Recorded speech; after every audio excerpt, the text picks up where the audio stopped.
Zdravím vás, milí sledovatelia. Dneska sa vám prihováram opäť trocha v netradičnom čase, a to vzhľadom na to, že dnes máme Medzinárodný deň šťastia. Chcel by som každému z vás dnes, toho 20.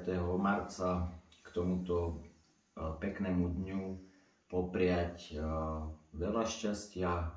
Hľadajme ho, lebo ako sa hovorí, že kto hľada nájde. A hovorí sa taktiež dopraj a bude ti dopriaté. Čo nám prajem všetkým? Prajem nám pozitívne nastavenú myseľ a takisto, aby sme našli vnútornú rovnováhu a harmóniu. Celkovo, aby naše vnútro bolo také vyrovnané.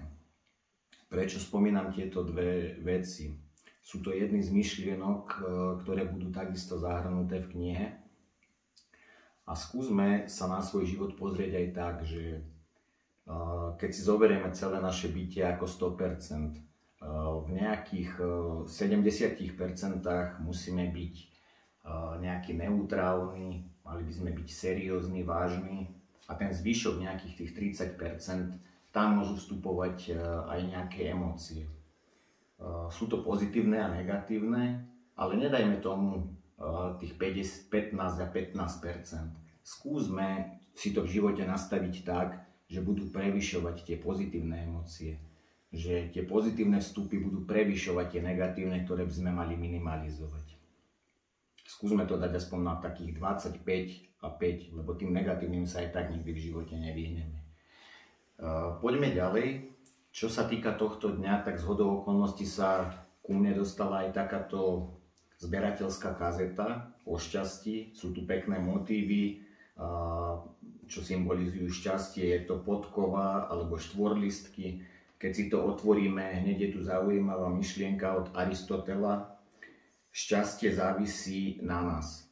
To hovorí samo o sebe, že šťastie je voľba. Čiže my sa rozhodneme sami, či budeme šťastní.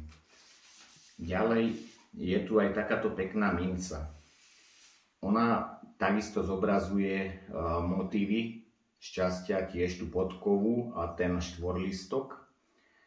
A ja si myslím, že bohatstvo, financie, peniaze, áno, patria do dnešného svetu.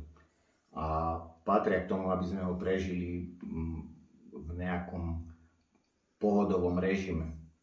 Avšak, keď skončí táto pozemská púť, tam, kam prídeme, tam sa nás nebudú pýtať na takéto bohatstvo. Tam sa budú nás pýtať na to, čo je tu, ako sme sa správali, ako sme konali a svoje dary a talenty, ako sme využívali a rozvíjali. To bude podstatné.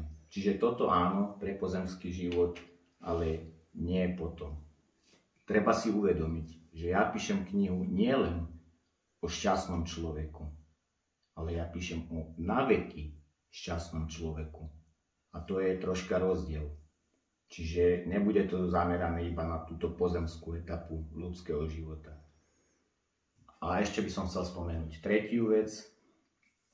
Keď vidíme, ako je spoločnosť v dnešnej dobe polarizovaná a toto, čo sa deje, neprispieva k tej rovnováhe samotného jednotlivca. Každý by mal začať v prvom rade sám od seba a jedna z garancií, ktorú vám môžem povedať, že v tejto mojej knihe nenájdete ani jednu zmienku o politike. Čiže bude na 110% apolitická. Nič z politiky. Všetko sa bude týkať úplne niečoho iného.